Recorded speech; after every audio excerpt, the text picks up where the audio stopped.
is my understanding you've changed putters recently. You obviously had a insane putting weekend, at least statistically. Can you kind of just take me through the putting change?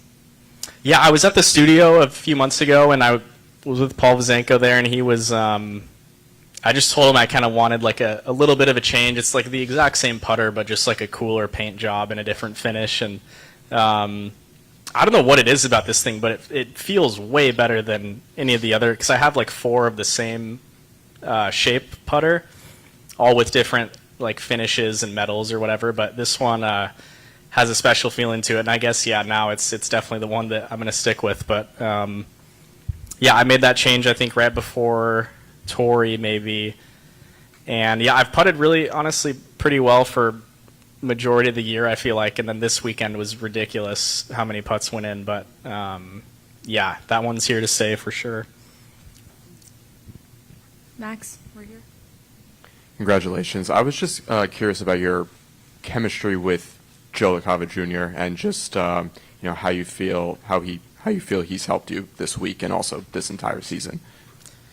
Yeah, he's been great. I think it's been a pretty smooth transition into having him work for me. We were like good buddies a couple years ago on the Corn Ferry Tour, and we stayed at houses together at a couple different tournaments and just became friends. And he was working for one of my buddies at the time, and the timing kind of worked out well last year. I think their Corn Ferry season was coming to an end, and he reached out to see if I needed anybody for the fall. And I had a really bad year throughout the regular season, and then I was like, why not? And I really like Joe a lot, obviously, and kind of brought him in and then started playing well, and it was a really easy transition. And he's a great caddy. He's really good at what he does, but he's also just like one of the boys, and we have a pretty good time out there and just keeps it light and everything. And I think that was good today, obviously with high pressure out there, and being able to have him kind of keeping me relaxed and whatever. It feels like you're just out there walking with one of your friends, and that's part's been great, but then also just kind of staying focused on the process and whatnot. He's been great, but yeah, so he's been awesome. We'll go to the right to Malachi.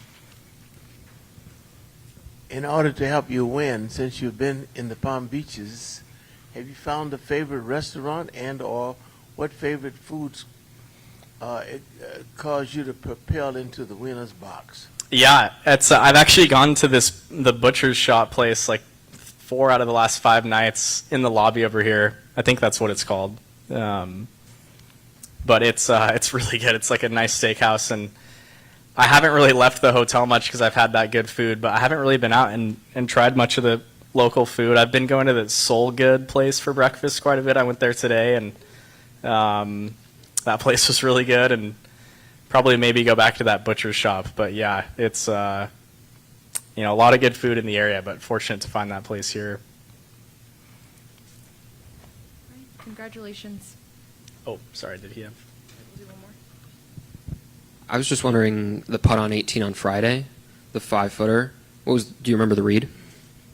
Yeah, it was like the worst putt you'd ever want. It was like the greens were so baked out and bumpy, and it was right to left, kind of falling away, and just a super sketchy putt. I hate right to left putts because I have the tendency to wipe them or block them a little bit, and it was just like I'd already been kind of crumbling under the cut pressure. I think I bogeyed 2 of the last 5 or something. I'd made a couple pars, and then I of course ended up with this 5-footer just to make the cut. And same kind of thing. I just tried to make sure at a minimum I committed to it. I didn't want to leave knowing that I'd wished the last putt on Friday, so I committed to it, and fortunately it went in. But is there something to just getting comfortable on tour? I mean, you had a full year, managed to keep your card.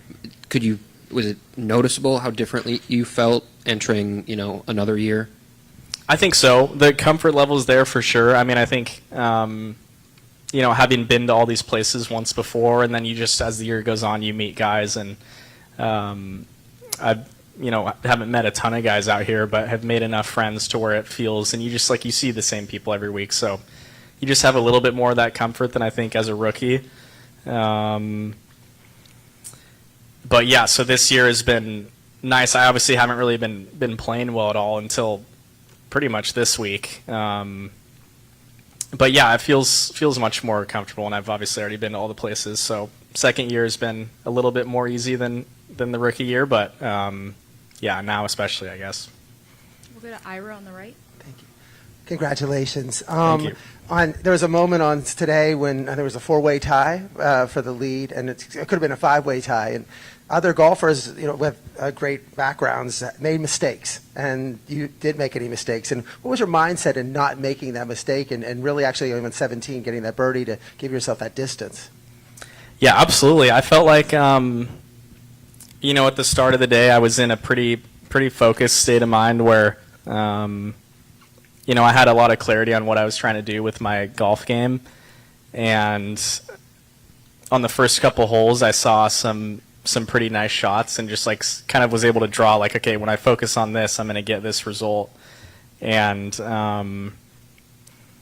seeing some of those good shots early, I hit a really, really nice shot in there on 6. And I kind of felt like I switched into a little bit deeper of a state of focus. And from that point on, it was